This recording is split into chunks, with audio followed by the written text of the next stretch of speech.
Hey guys, welcome back. It's Ricky Chavez with Battle Ready, the process of reinventing yourself.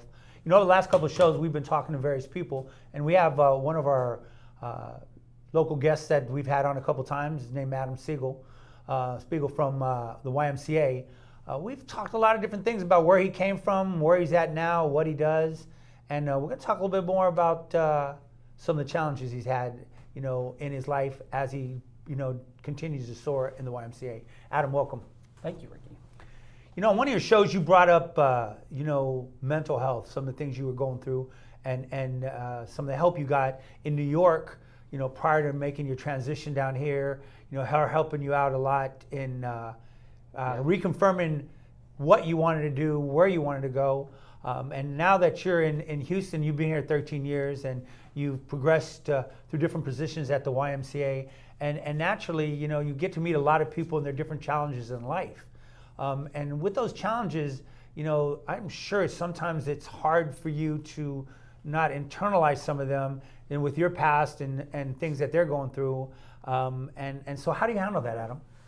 Yeah, Ricky, that's another loaded question from you. I love it. I appreciate it, because you don't really always get to talk about it, right? And so I think, you know, when you're working with families, you're working with a community, a diverse community, you hear a lot, right? And you see families with kids that need help, right? And you kind of just put their shoes on. I have a 4- and 5-year-old, right, that love to be kids and participate in things and play sports and swim, and you know, the Y gives that opportunity to so many families, whether they have the ability to pay or not, right? And you know, I just put myself in any position, and I want to give everybody the same chance, because if I needed some assistance, right, I would want to have somewhere to go. So yeah, like, does it sit with me? Like, you know, stories tug at my heartstrings. But it puts pressure, maybe. It does, for sure. And I think that's what drives, right? That's what drives me, to make sure that we can make things happen for families as often, and never have to say no to anybody, because you just want to, you know, you want to make sure that they all thrive and have that, right? Have that respite time, or have the time to develop and just like live a really quality life. So how do you deal with the pressure? You know, I mean, sometimes it's drowning yourself in more work, right? That kind of takes away some of that, right? Or maybe that's what makes me go work harder. But you know, sometimes, you know, it's having conversations, it's sharing the stories, it's listening more. You know, again, I mentioned therapy before, and it's always important, right? Making sure that you have somebody. If you have that ability, if you have access to you know, mental health, I mean, there's online options, there's Zoom options, there, you know, in-person things, right? I choose to go in person because, you know, the pressures in life, right? Raising children, going to work, making sure you have time for just about everything. You know, it's really tough to manage sometimes, and to be able to just say, okay, like, this is, everyone else goes through this, right? Everyone else does that. Everybody else feels pressure too. It's really about how you process and you share, and, you know, you just try to get better at it. And I think, again, going back to the mental health thing, right? It could really stop you, right? If your mental health is not high quality, if it could stop your progression, right? And if you're not moving forward in life, right, you're probably moving backwards. Right, it's not even just being still, and I think we probably talked about that earlier, is that we've got to keep moving forward, right? We've got to battle through those times, and I choose, you know, to go to therapy. I choose to walk outside, right? Not in cold weather, but I choose to walk when it's right? Maybe not in hot weather. So, but yeah, I mean, it's being active, right? Taking breaths, right? Stopping, smelling the roses, looking at all the bright stuff, because, you know, that negative stuff, although it's going to exist, although it's going to hit you. You know, you don't want it to hit you and stop you. And I'm sure you don't share a lot with everybody about that. And I'm really, you know, very proud of you for sharing it. Now, I guess the question is, have you ever had anybody, you know, question you about the therapy, or why you're going and what you get out of it? I don't want to say they question me or want to stop me, more so than they want to make sure that like I am spending my time wisely, or they might ask why I go, right? And I don't think I don't share too much, right? I just share that I think that it's needed for my life, right? And like I said, if you have access, it's worth at least one visit. No, people know that I go, right? And I'm pretty open about the fact that I go. I don't know if about the content of the meeting, right? Necessarily. You say I'm surrounded by all these positive people, right? People support, if you're not surrounded by people that are going to support you in whatever you do, I think you're probably going in the wrong direction, or your circle is the wrong circle. You know what? I want to cut you in right there because, a lot of times you've been very fortunate to have your circle, but have you ever encountered somebody that wanted to be in your circle and maybe their whole attitude and mindset, they were a great person, but it just didn't fit? How did you kind of keep yourself from them?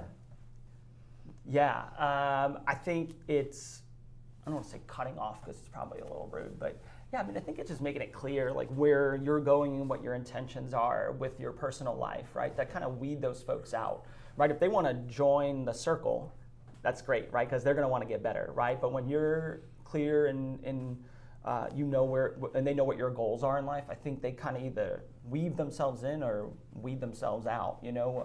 I think we all have like those weeds in life, right? That we know we need to get out of there. Sure. Sometimes it's not that easy, but it's definitely possible, right? You just got to be intentional. Are those conversations hard? Do you remember a conversation like that? Yeah, I would say it's definitely a hard situation. It's a hard conversation, but I don't want to say you have to practice it, but you have to know what you're worth, right? You have to know what your direction is, right? If you sit there and you're confused or you don't know what to do, you probably don't do anything, right? It's going to really, really be difficult to articulate what needs to happen within that relationship or the conversation. So I would say like it's the preparation of those conversations, right? So when I made the move from New York to Houston, that was it, right? Like I had to get away from a circle, right? I had to get away from people and from certain people, not because I didn't want to be with them. It just wasn't good for my life, right? Like it wasn't. We weren't going in the same direction, right? And again, I didn't even know exactly what I wanted to do, right? I just knew I didn't want to be there, right? So it's either like saying goodbye, right, which is something, right, is probably a difficult conversation. But I think it's all about that preparation and for everybody in scenarios, right, that are difficult, right, that might cause some conflict or might hurt some feelings. But the transparency in preparation in the conversation is probably number one. And so what are some of the things you did to find out what you wanted to do? We talked about you didn't really know, but what were some of the factors that played a part in you kind of get an idea and decided, okay, this is really what I want to do? Yeah, I think it's the experience, right? If you tell me that I should be involved, not you, Ricky, but if anybody, oh, I know. No, if anybody is going to tell me what my experience is going to be in a situation, I'm not going to really take their word for it. And it's not a disrespectful thing, right? I need to experience it. I need to put myself into it in order to realize whether I'm going to like it or not. And so I will say, like any of the situations, I'll say like my teaching experience, right? I had to put myself into that situation for a school year. Now it was part-time. It was physical education classes. I just knew that it just was not my thing, right? And I love kids. I'd love to see them grow and develop and all of those things. I just knew that wasn't it. And so the only reason why I wanted to continue to do it when I moved here is because the sun's out like 9 months out of the year and I can get a tan, right? Except right now. Right now, yeah, now's not the time. But, I was like, oh, this is going to, summer's off, right? It's hot, there's pools everywhere. I can, I was like, this is it. But that was like the only reason why, right? And so I just knew, like I experienced and I didn't like it. I had an experience and I didn't like it, so I didn't want to continue it. I didn't think that would be, that could be the rest of my life. But the not the same day type feeling that I have here in the Y, that's been going on for 13 years now, right? And just all the experiences, and that's what I enjoy.